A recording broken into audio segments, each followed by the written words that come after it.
नमस्कार, मैं हूं संजय शर्मा। आप देख रहे हैं 4 PM न्यूज नेटवर्क। कुछ महीने बचे हैं पार्लियामेंट के चुनाव को। तापमान बढ़ा हुआ है, धड़कनें बढ़ी हुई हैं। क्या होगा 2024 में?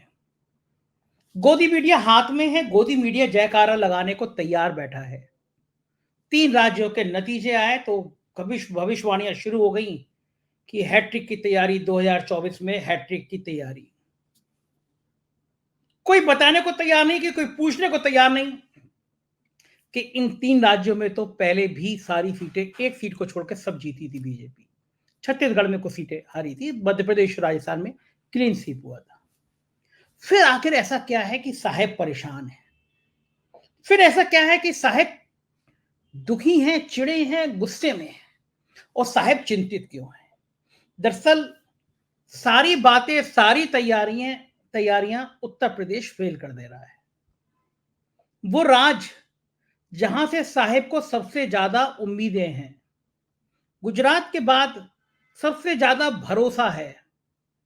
देश का सबसे बड़ा राज्य, सबसे ज्यादा सीटें देने वाला राज्य उत्तर प्रदेश। एक समय में तो लग रहा था उत्तर प्रदेश हाथ में है, लेकिन फिर भारतीय जनता पार्टी की अंदरूनी लड़ाइयों ने साहेब को परेशान कर दिया, बेचैन कर दिया।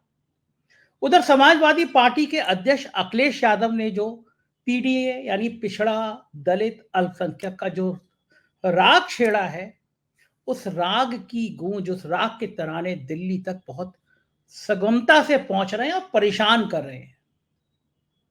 पिछड़ा दलित मुसलमान का गठजोड़ अगर लोकसभा चुनाव में मजबूती के साथ खड़ा होता है, समाजवादी पार्टी कांग्रेस का गठबंधन बन जाता है, और इस गठबंधन में अगर गलती से मायावती भी शामिल हो जाती है, तो उत्तर प्रदेश का क्या होगा ये साहेब को पता है।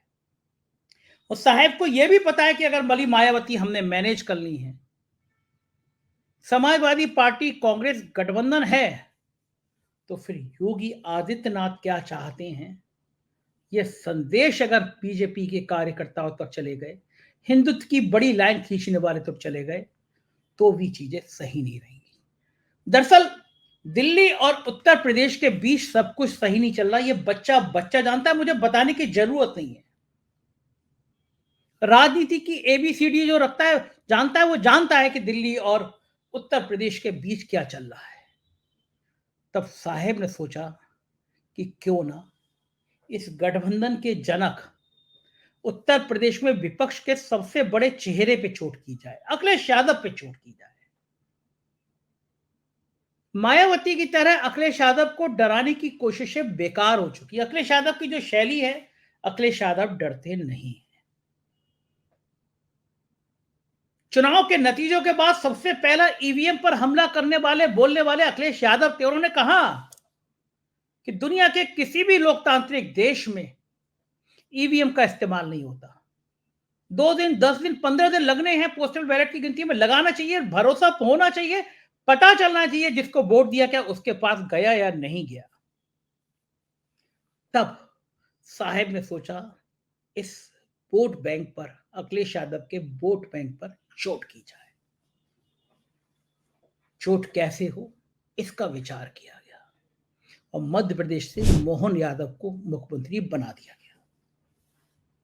उत्तर प्रदेश के भाजपा के कार्यकर्ताओं को संदेश देने की तैयारी है कि जाइए यादव बहुल इलाके में जाइए और कहिए, देखिए भाजपा पे आरोप बेकार लगते हैं, भाजपा ने तो यादव मुख्यमंत्री दे दिया।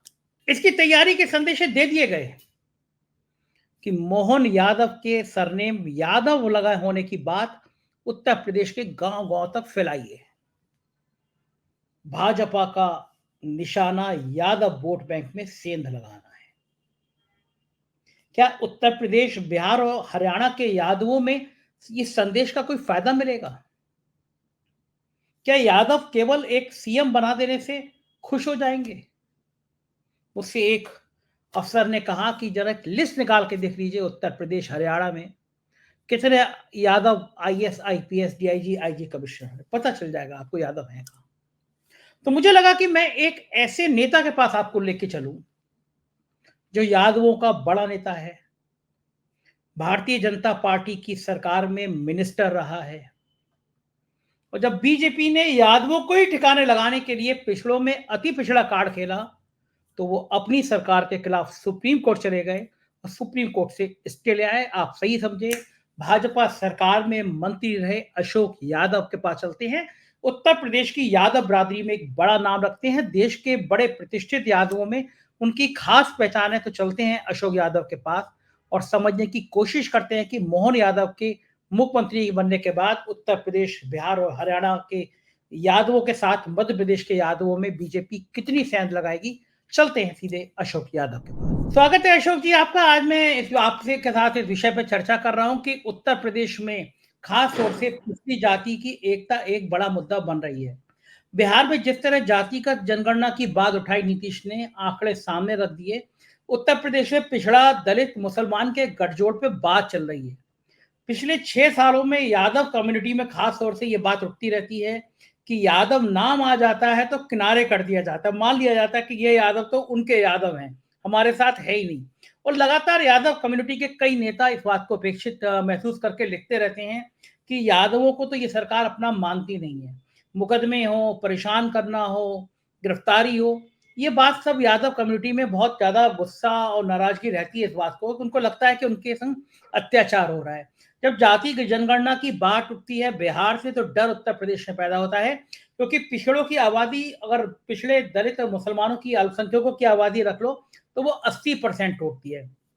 तो बात उठती है कि 4 और 5% क्षत्रिय आबादी पर उत्तर प्रदेश और उत्तराखंड में मुख्यमंत्री चुन लिए जाते हैं। पिछड़ों की कहीं बात नहीं होती। और ये जो पिछड़ों की बेचैनी है उत्तर प्रदेश की राजनीति में, ये थोड़ा सा कोताहल पैदा कर रही है, डरा रही है दिल्ली को।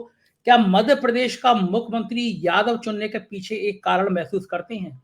वहां यादव चुनेंगे तो क्या उत्तर प्रदेश के और हरियाणा के यादव उनको सपोर्ट कर देंगे? क्या लगता है अशोक जी, क्या मैसेज क्या है, ये क्यों किया गया है?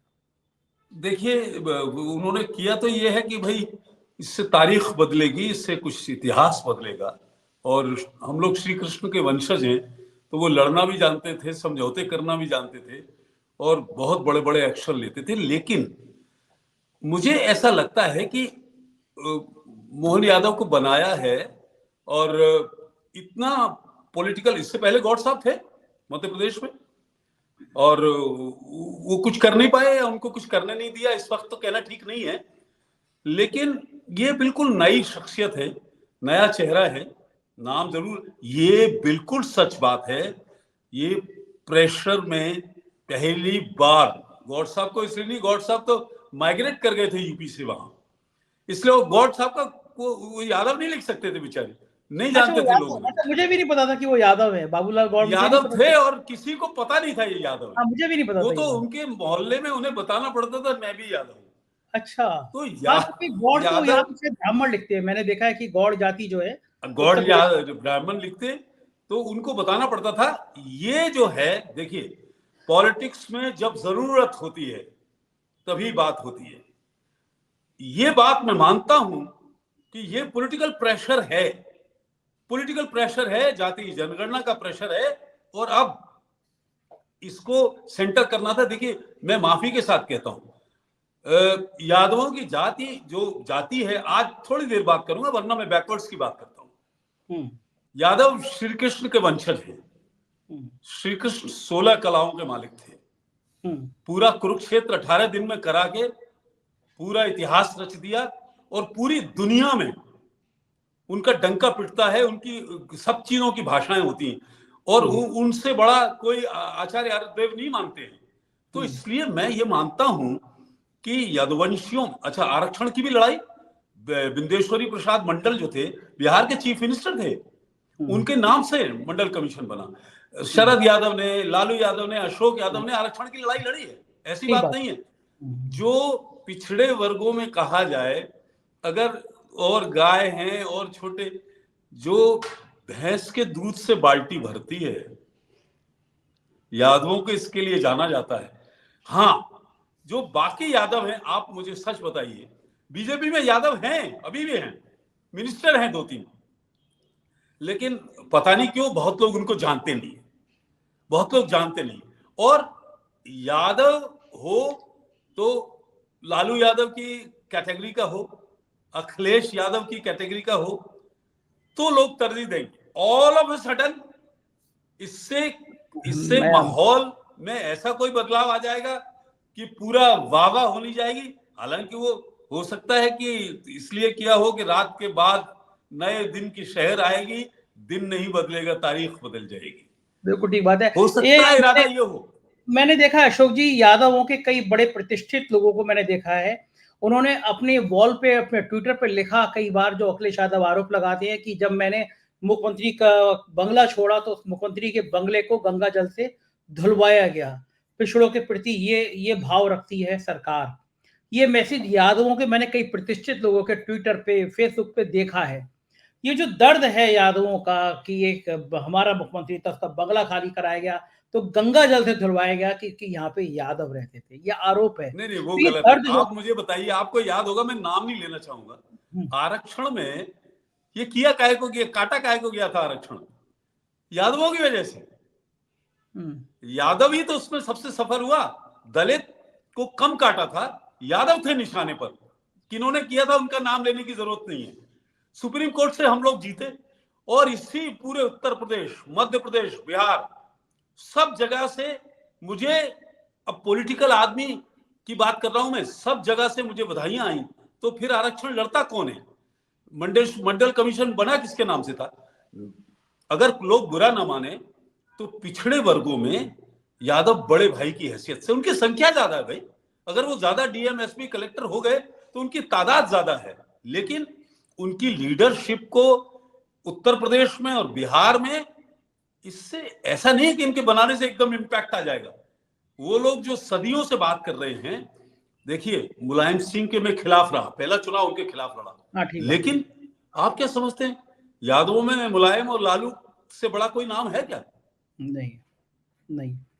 और ये जो विरासत मिली, हाँ भाई, अभी जो आपके यादव हैं बीजेपी में, मैं नाम नहीं लूंगा, जरा खराब बात हो जाएगी, उनका एक का नाम कोई बता दे। उत्तर प्रदेश में भी 1-2 मिनिस्टर हैं, हाँ, नाम याद बता पाओगे? एकदम याद नहीं आता। जैसे मुसलमानों के नाम पे शहनवाज हुसैन और मुख्तार अब्बास नकवी रख दिए गए हैं, ऐसी एक प्रतीक रखे जाते हैं। बल्कि अशोक जी, मैं एक बहुत बढ़िया बात कहूँ कि एक बहुत अच्छी लाइन कही है। मैं आज दोपहर को डिस्कस कर रहा था, शाम को जब ये मोहन यादव का नाम आया तो एक जने ने, चूंकि वो सरकारी नौकरी में है, यादव में है, तो उन्होंने मुझसे कहा कि संजय जी, एक सीएम बना के उत्तर प्रदेश के यादवों का, हरियाणा के यादवों का वोट लेना चाहते हैं, जरा लिस्ट चेक करा लीजिएगा कि हरियाणा में, उत्तर प्रदेश में कितने डीएम और कितने एसपी, कितने आईजी, डीआईजी, कमिश्नर यादव हैं। उन्होंने कहा यादवों की स्थिति ऐसी है जैसे पुलाव में इलायची, वो खुशबू देती है, सब बढ़िया लगती है, जब खाते तो हाथ से फिर निकाल के फेंक दिया जाता है। तो मोहन यादव क्या है ना, रखा गया है। आप ये बताओ, कुछ तो मजबूरियां हो रही होंगी, आदमी यूं बेवफा नहीं होता। रोज होती है मुलाकात उनसे, मुद्दतों सामना नहीं होता, जी बहुत चाहता है सच बोलें, क्या करें मगर हौसला नहीं होता। कहाँ, आप मुझे बताओ ना, अभी भी क्या हाल है? अभी भी क्या हाल है उत्तर प्रदेश का? और जगह क्या हाल? एक दरोगा बनता था जब थाने में जाता था, अरे साहब यादवों की सरकार है, ये पता नहीं क्या क्या कर देंगे।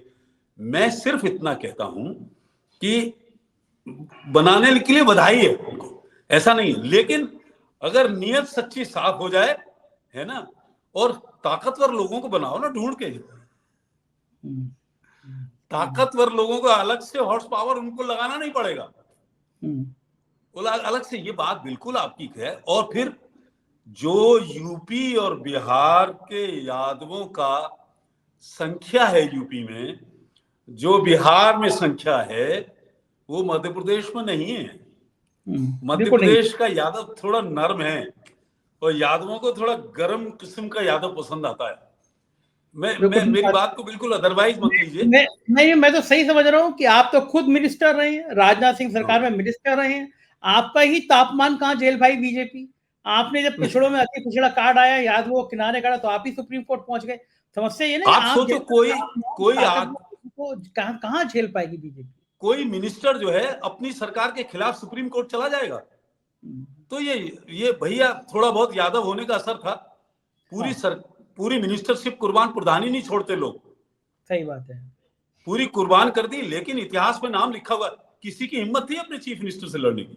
कोई नहीं लड़ता, अपने मिनिस्टर होने के बाद कौन लड़ता है? अशोक जी, और मैं आपको ये उम्मीद थी कि अगर मेरी बात जायज नहीं थी तो सेंटर में सरकार बीजेपी की थी, स्टेट में बीजेपी की सरकार थी, मैं सुप्रीम कोर्ट से क्यों जीत गया? इलीगैलिटी थी उसमें। अशोक जी, मैं एक चीज पूछना चाहूंगा आपसे, क्या लगता है कि मोहन यादव को मध्य प्रदेश का मुख्यमंत्री बनाने के बाद क्या उत्तर प्रदेश के यादवों का वोट काट पाएगी बीजेपी? बिल्कुल स्ट्रेट सवाल बताइए। नहीं, नहीं कटेगा। देखिए क्या उत्तर हरियाणा प्रदेश में? का, हाँ, उत्तर प्रदेश का और बिहार के यादव में अलग किस्म का जज्बा है। मध्य प्रदेश में पहले तो जो पहले बने भी हैं कुछ, कभी इस ओहदे पे नहीं रहे, और मध्य प्रदेश में कोई इतनी तादाद भी नहीं है। उनका अंदाज और जज्बात, वो यहाँ तो लड़ाकू चाहिए, लड़ाकू आदमी चाहिए। आर्मी में सबसे ज्यादा यादव है, सबसे ज्यादा फ्रंट पर लड़ते हैं सबसे ज्यादा। रिजांगला की फाइट हुई थी चाइना से, 180 लोग शहीद हुए थे, all were Yadav. General Yadav मिलेंगे, पुलिस में यादव मिलेंगे, थोड़े लड़ने वाले, मतलब ये लड़ने वाला वो पूरे प्रदेश में नहीं, और उतने वहां इतनी तादाद नहीं। बनाया तो उन्होंने पॉलिटिकल समीकरण को है, लेकिन अभी जो उनके यहाँ यादव, सेंटर में भी यादव है, आपको पता भी नहीं होगा। 3 यादव हैं, पता नहीं 4 हैं। एक का भूपेंद्र नाम यादव आप बता दीजिए। भूपेंद्र यादव आप का एक नाम का नाम जरूर बता आया। दीजिए। भूपेंद्र यादव का नाम आया आपके था। यूपी में है एक यादव जी, उनका नाम बता दीजिए। हाँ, एक बिल्कुल ठीक है। राज्यसभा में यादव हैं, उनका नाम बता दीजिए। बिल्कुल ठीक बात, एकदम हाशिए पे रहते हैं, बिल्कुल मैं कोई सहमत बुरा हूँ। ना माने मेरी बात का। नहीं, बात कोई सही कह रहे यादव हैं। है तो भाई कम से कम अरबी घोड़ा तो हो, पुलाव में इलायची डालो तो इलायची अच्छी किस्म की तो हो। ताकतवर यादव को तो लीडरशिप देखिए ऐसी है, वो मार्शल कौम है, फौज में रही, आर्मी में रही, युद्ध में रही। ऐसा मैं समझता हूँ फर्स्ट वर्ल्ड वॉर से लेकर कोई ऐसा इतिहास नहीं है जहां रही। तो ताकतवर यादव, अभी जो यादव है उनकी हैसियत क्या है पता करो आप। नाम नहीं लेना चाहिए, नाम नहीं लेना चाहिए। यूपी में भी है, सेंटर में भी है। तो ये प्योरली पॉलिटिकल मूव है। अब पॉलिटिकल मूव को कितना पब्लिक उसको एक्सेप्ट करेगी, कितना, भाई वो बहुत छोटी सी जगह से आते हैं, अशोक जी, और ये किसी को इम्कान नहीं था। अशोक जी, आप उत्तर प्रदेश में रहते हैं, यादव कम्युनिटी के नेता हैं, मतलब बाकी तो नेता सब कम्युनिटी के, लेकिन यादवों में आपकी खास पहचान है क्योंकि आप सुप्रीम कोर्ट तक लड़ाई लड़ने गए थे। आप तो, अगर मैं आजमगढ़ से शुरू करूं और पश्चिमी उत्तर प्रदेश तक आ जाऊं तो आपको हर जिले में 10, 20, 50, 100, 500 बड़े यादव नेता जानते हैं, आपको पहचानते हैं, आपसे देखिए मैं सम्मान। आपको बताऊं, क्या बहुत साफ सी बात है। इन कम्युनिटी में कुछ करंट आ पाएगा इन प्रतीकों के, मोहन यादव जैसे प्रतीकों पे उत्तर प्रदेश में? मैं कभी मुलायम सिंह जी के साथ नहीं रहा, कभी मायावती के साथ नहीं रहा, कभी अखिलेश के साथ नहीं रहा, लेकिन अखिलेश का उत्तर प्रदेश में जो कद है वो किसी यादव का आसपास के का हो जाएगा। मैं कह रहा हूं मेरी दुश्मनी है। हाँ, ठीक बात, आपके तो रिश्ते भी नहीं अच्छे, बिल्कुल मेरी ठीक बात। पॉलिटिकल दुश्मनी है। मैं पहला चुनाव मैनपुरी जगह गया था तो मुलायम सिंह जी सीट छोड़ के चले गए थे। हाँ, ऐसा भी नहीं था कि उनको खौफ नहीं आपके था, परिवार से खूब लड़ाइयाँ रही हैं, मुझे पता है। लेकिन मेरी बिल्कुल आमने सामने की है। लेकिन अगर कोई ये कहे कि इससे अखिलेश यादव पे फर्क पड़ जाएगा, बिहार में लालू यादव पे फर्क पड़ जाए, तो माफ करिएगा, ये कुछ नहीं हो पाएगा। बिल्कुल ठीक बात कह रहे हैं आप। हम आपसे राजनीतिक चर्चा करते रहेंगे, जानकारी लेते रहेंगे। बहुत बहुत शुक्रिया अशोक जी, आपने तक बहुत बहुत आपको बधाई, 23-25 लाख की होने की बधाई थैंक यू, है ना। थैंक एक शेर सुन लीजिए फिर बात खत्म करता हूं कि यार तेरे लिए इस दिल से दुआ मांगी है कि चांद और तारों का नूर तुझ पर इस कदर बरसे, इस कदर बरसे कि लिपट जाए बहारों की खुशी तुझसे, कि तू चाहे भी तो गम को तरसे। क्या बात है, शुक्रिया शुक्रिया बहुत अशोक बहुत जी। शुक्रिया। तो ये थे अशोक यादव, आपने बात सुनी। इनका कहना है कि मुलायम सिंह, अखिलेश यादव, लालू यादव से बड़ा यादवों का नेता कौन है। एक प्रतीक बना के, एक प्रतीक चिन्ह बना के यादवों के वोट बैंक पे सेंध लगाना आसान नहीं है, लेकिन भारतीय जनता पार्टी इस रणनीति पे काम करेगी। घमासान मचेगा, हंगामा मचेगा। क्या होगा 2024 में, ये राजनीति समझना है। देखते रहिए 4PM न्यूज नेटवर्क, आपका अपना चैनल। सब्सक्राइब करिएगा, ज्वाइन करिएगा, साथ बने रहिएगा। शुक्रिया, थैंक यू।